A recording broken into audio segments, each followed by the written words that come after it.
Well, Jens, thank you. Guys, what you've just received is a really good example of a concept development discussion. And even though Jens took a little bit longer, it's because he really dealt with a couple of different items here in one, uh, starting with the history of this and going all the way to some very contemporary issues. So an example of the discussant's job now would be something along the lines of, so Jens has been really good to tell us about this online market place and you know what these marketplace histories are like and where they've evolved to. I'm going to give you just a minute to try to think about what some of the opportunities in a market like this might be at this point. So your consumers, so some of your even business people, what are some very frustrating markets that you interact in that could use some evolution? What are some markets that have some friction that are inconvenient that you can think of that would be subject to this kind of this kind of transition, and maybe create opportunities for innovators, entrepreneurs in the online space. So think about that for just a moment. And I'm going to come ask a few of you to answer that in a few minutes. But between now and then, let's go ahead and give some construct to. Can I add something to that, Rick? Please. Just really quickly. I've been talking enough, but I'm going to add something really quickly, and that's a really good point that you. I'm glad you asked this question, Rick, because it's, even though this was kind of from the angle of doing investments, it's also very, very useful for two things. The first one is obviously if you see a market that is not operating efficiently, you have a great start if you want to build your own marketplace business. So look at it from that side also if you want to be an entrepreneur and try to start a business. And the other one is that you will understand a bit more what the investors are looking for from that side. So I just wanted to add that, Rick, that it's two sides of the equation. It's the founder / operator, and it's the investor. Well, no, you're exactly right, Jen. I mean, let's face it, we all know that the best business opportunities are ones that are born out of somebody's frustration or somebody's necessity, and then gets coupled with somebody else's capital resource. And then all of a sudden you realize you've created opportunity in the business. So good point. So give me just for a moment a couple of the ideas that you might have with respect to marketplaces that could use some disruption. Dylan? So I was thinking, I'm trying to get moved into a house for the summer, moving to Salt Lake permanently, and I was really struggling to find like some essential furniture that, and I don't know if there's like a specific app or company that's already in this space, but I'm like having trouble finding like a bed and like a bed frame and just like simple furniture things that are kind of essential to just live on your own. So I haven't really seen anything in that space, in that market. That's a great example, Dylan. So would you be interested in buying the furniture, or buying a pack of furniture, or renting the furniture? I mean, probably buying, but I could definitely see potential for people to just like rent for a specific period of time, because, you know, if you live kind of a like if you live a lifestyle that you move a lot or you whatever, like it doesn't really make sense to just buy all this furniture for like a specific area, but you could just kind of rent in terms of how like the space fits whatever you want, like how much furniture you really need for the specific space. Well, you know, think about this. This is a great example. It's not that you don't know where to go get furniture. It's not that you don't know what amount of furniture you're going to need. It's not that you probably don't even have a sense of what it might cost you. It's that there's no coordinated, limited friction platform to help you facilitate this. Certainly that you can pick up on the go, or that you can grab easily, right? So this sounds like a perfect opportunity if you could figure out the technology and the coordination to do it. So who else? Anybody else have an idea that'd be like Alex? Yeah, I have one. We'll go to Alex first. Who was that was speaking? That was me, Reed.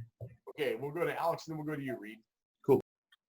So me, that was like, since I'm stuck here on the island and my only way to go out is to either take a boat or private flight, and it's pretty hard to find them. So I was thinking just maybe a platform to connect private pilot and normal people, but also for a boat or helicopter or whatever in like in huge country or whatever. I think that could be a pretty good stuff.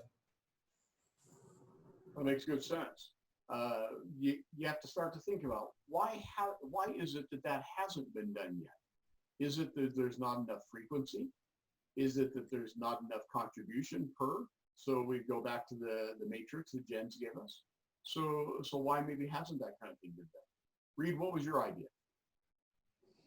Yeah, so the company that I work for just recently went through a name change. And so I've been charged with their like rebranding project.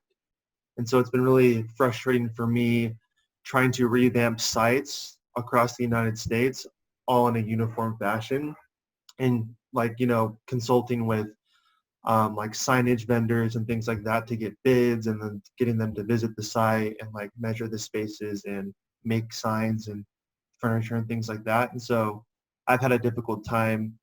I feel like I've wasted time and money in trying to coordinate that effort. So seeing something like that would be useful, I think. So you're looking for an entity that's kind of put together the programs, the processes, etc., to do that for you. Yeah. And to do it in a way in which it removes the frictions and is not terribly costly. Mm-hmm. Yeah, very good. So, I think that's a great example of what could be a business-to-business marketplace. right. So it's exactly the same points as in Flexport, for instance, where you try to aggregate supply of all these different steps in the value chain and make it easier for a person who has to do, for instance, a rebranding, to do that across the state with easier communication and more transparency. So that's a great one. So Jens, I've got a question for you based on from your presentation. So you took us through the history and everything from the early classified ads. And in fact, I'm going to guess that I'm the only person on here that's ever had the experience of calling a newspaper on the phone, waiting on hold with a classified rep, speaking the word-for-word classified ad in, and then waiting to get a pricing back from them, and then going ahead and offering to send a check to them, all before the ad could ever show up in the newspaper. Yes, and exactly. Yeah, if the rest of you have had that experience, well, I don't know what planet you've been working on, right? So, so clearly, you know, we have that very antiquated model, and we have everything all the way to the most highly technological models we've got out there. And what Uber does just is amazing to me with respect to their mapping and their logistics. And Uber really is as much of a logistics company as it is anything else. So Yes. how is it, Jens, that we still have classified ads? I mean, if I want to put an ad in KSL or the Deseret News, let me use Deseret News, which is a newspaper here, I can now email it in, or I can go into an interface that they have and type everything in and pay there. But all I've got is words on a page that maybe people are going to pick up and read. How do we have both of these things, from the highly technological and efficient to the still relatively inefficient, residing in the same marketplace? So it's a good question. Let me try to answer it from a slightly different angle. So if you are if you're a private person and you're trying to list your bike or some old sports equipment or something, you would go directly to Craigslist. You wouldn't care about the old newspapers, right? But if you're a broker trying to broke an apartment building, or you're an HR person trying to get somebody to see a job, you would consider different channels. And you would also consider how much each channel will cost you and how well you can hit the demography and geography that you would like to hit. And my guess is that, well, people read a lot of newspapers still. They sell a lot of newspapers, either physical newspapers or online, and they probably take less for a listing since they have less traffic than an online marketplace. So if I was an HR person, I would kind of try to double down, do that listing online, and also follow up with a listing in the newspaper. And I think that's why you're seeing it. You don't see these smaller classifieds ads anymore. So multiple modalities, so that the person or entity that's trying to motivate this can be more assured that they're going to have greater penetration, greater observation. Exactly. Okay. And that's the same with TV commercials. It has been, at least until now, very effective, because there's may not be that many people. Well, it's declining and declining every year. People watching old linear television, but many people still do it, and many people still hang around for the commercials. So it has been, for internet businesses even, to have commercials on TV has been really efficient in converting to paying users. So you can see it in these charts where you look at the dates, and then the first TV commercial went on air one date, and you just see an upswing in new users coming into the platform. So TV also has been a great way of adding new subscribers, even to internet businesses, even though everybody's saying that TV is dead. Well, I think this might tap back into something you said earlier. That's about as supply exists and people trust it, it's hard to then overcome that. Yes. I think of that as a barrier to entry, right? Yep. So guys, any other questions or comments with respect to Jen's presentation on online marketplaces? Did we have more marketplace ideas? I don't did know. have. Sorry, go ahead. No, you can go first. I recently heard quite a few coworkers kind of have issues with buying clothes right now. Some people were saying, "Oh, there's this new idea within Amazon where you select a few items, they ship them to you, you try them on, blah blah blah." However, they're having this conflict with what kind of products they're able to ship, because Amazon, while they have a great variety of products that they can ship to their customers, it requires a annual subscription, and they also don't have every brand, every major brand. As an example, Nike recently decided to take all their products off of Amazon for many different reasons, but the point of that is people are not able to get a sense of what kind of clothing they want to buy, try it on, and say, you know, I want to keep this, and this. That with the most well-known brands, again, such as Nike. So that could be an issue that people are having as far as retailer goes. Very interesting. Henriette, what was your idea? Yeah, I was just the same when you were saying, like, yeah, just brainstorm a little bit. I was thinking of the other day when I was driving up to the mountains, and there are always the same cluster of traffic in the same intersections and the same blah, blah, blah, at the same times of the day. And I was like, okay, what about like Google Traffics have like those red lines to explain when there's a lot of cars on the road. But what about like using an app saying like, oh, I'm going to leave at blah, blah, blah, because everybody plan on leaving at some time. And what about notifying everybody else so they can see like, okay, I'll change mine to this one, blah, blah. So you can kind of like coordinate when everybody's driving. I know this is kind of a reach. So I put into the system somehow where I'm going to be planning to go, Hmm. and times that what kind of time flexibility I have, and you'd like something that can respond back to me and say, okay, Rick, it's time to go. Yeah, it's time to go, like, oh, at this time, a lot of cars are planning to head out. Go now and Yeah. go this direction. Yeah. Uh-huh. So you guys probably have some other really interesting ideas as well. And the best utility of this is just to get yourself thinking, right? We Mhm.